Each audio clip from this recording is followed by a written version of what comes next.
আপনারা তো লাউয়ের অনেক রেসিপি করে খেয়েছেন। কেউ লাউয়ের জুস করে খায়, আবার কেউ লাউয়ের তরকারি করে খায়, কিন্তু আজ আমি আপনাদেরকে লাউয়ের রায়তা করে দেখাবো। গরমে কিন্তু এই লাউয়ের রায়তা খুবই কাজে দেবে শরীরকে ঠান্ডা রাখার জন্যে। তো চলুন বেশি দেরি করবো না, শুরু করছি আমার আজকের রেসিপি। হ্যালো ফ্রেন্ডস, আমি বিনু কুকিং ভিডিওতে আপনাদের সবাইকে স্বাগত। এই লাউয়ের রায়তা বানানোর জন্য সবার প্রথমে আমি এখানে 350 গ্রাম লাউ নিয়েছি। লাউটাকে ভালো করে ধুয়ে পরিষ্কার করে নিয়েছি। এবার লাউয়ের সামনের অংশ ও পেছনের অংশ কেটে নিতে হবে। তারপর একটা পিলারের সাহায্যে আমি এই লাউয়ের খোসা ছাড়িয়ে নিচ্ছি।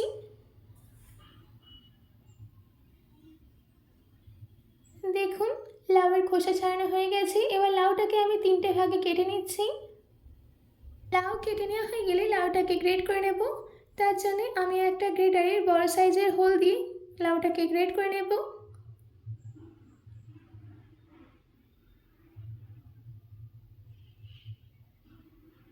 দেখুন আমি সম্পূর্ণ লাউটাকে গ্রেট করে নিয়েছি। এইভাবে লাউটাকে গ্রেট করে নিতে হবে। এবার আমি লাউটাকে সেদ্ধ করে নেব। তার জন্য আমি কড়াইতে আগে থেকে জল গরম করতে দিয়েছিলাম। এবার আমি এর মধ্যে গ্রেট করে নেওয়া লাউটাকে দিয়ে দিচ্ছি। এবার 4 থেকে 5 মিনিট মিডিয়াম ফ্লেমে লাউটাকে সেদ্ধ হতে দেব। 5 মিনিট বাদ দেখুন আমাদের লাউ একেবারে সেদ্ধ হয়ে গেছে। এবার গ্যাসের ফ্লেমটাকে অফ করে দিয়ে লাউটাকে জল থেকে তুলে একটা পাত্রে রেখে দিতে হবে ঠান্ডা করার জন্যে। ততক্ষণ আমি লাউয়ের রায়তার জন্য দইটাকে প্রিপেয়ার করে নেব। তার জন্যে আমি একটা বলে দিয়ে দিচ্ছি 1 কাপ টক দই। এবার দইটাকে ভালো করে ফেটিয়ে নিতে হবে। আপনারা এই গরমে লাউয়ের রায়তা একবার হলেও ট্রাই করে দেখুন, কারণ লাউ এই গরমে শরীর ঠান্ডা রাখে, ক্লান্তি দূর করে, আর লাউয়ের মধ্যে ভিটামিন বি ও সি থাকায় ব্লাড প্রেশারও নিয়ন্ত্রণ করে। আমাদের এখানে দই ভালো করে ফেটানো হয়ে গেছে। এবার একই মেজারমেন্ট কাপের হাফ কাপ জল আমি এর মধ্যে দিয়ে দিচ্ছি।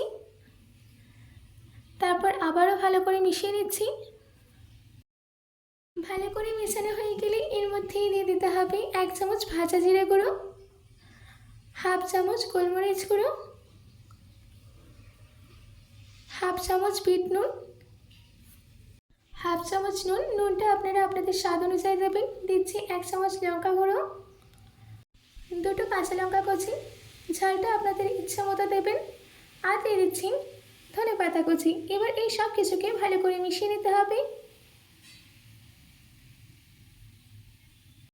ভালো করে মেশানো হয়ে গেলে এর মধ্যে দিয়ে দিতে হবে সেদ্ধ করে নেওয়া লাউ। এবার লাউটাকেও দইয়ের সঙ্গে ভালো করে মিশিয়ে নিতে হবে। যদি আমার আজকের এই রেসিপিটি আপনাদের ভালো লাগে তো প্লিজ লাইক করবেন, ও আপনারা যদি এই রেসিপিটি ইউটিউবে দেখেন তো সাবস্ক্রাইব করে পাশে থাকা বেল আইকনটি ক্লিক করে দেবেন, আর যদি ফেসবুকে দেখেন তো বিনুস কিচেনকে ফলো করে দেবেন। আর এই রেসিপিটিকে প্রচুর পরিমাণে প্রত্যেকের কাছে শেয়ার করতে একদম ভুলবেন না। করে মিশিয়ে নেওয়া হয়ে গেছে। এবার একটা তড়কা তৈরি করে নেব। তার জন্য একটা তড়কা প্যানে আমি দিয়ে দিলাম 2 চামচ সাদা তেল। তেল গরম হয়ে গেলে দিয়ে দিতে হবে হাফ চামচ সরষে, হাফ চামচ জিরে, 2টো শুকনো লঙ্কা, আর দিয়ে দিচ্ছি 1 পিঞ্চ হিং। তেলের মধ্যে ফ্লেভারটা চলে এলে গ্যাসের ফ্লেমটাকে অফ করে দিয়ে তরকাটাকে রায়তার মধ্যে দিয়ে দিতে হবে। তারপর ভালো করে মিশিয়ে নিতে হবে। ব্যাস রেডি হয়ে গেছে আমাদের লাউয়ের রায়তা। আশা করছি আমার আজকের এই রেসিপিটি আপনাদের ভালো লেগেছে। বাড়িতে এটি অবশ্যই ট্রাই করবেন ও কমেন্ট করে জানাবেন যে কেমন হয়েছে। আজকের মতো এটুকু, আবার দেখা হচ্ছে অন্য কোনো রেসিপি নিয়ে। ভালো থাকবেন, সুস্থ থাকবেন, ধন্যবাদ।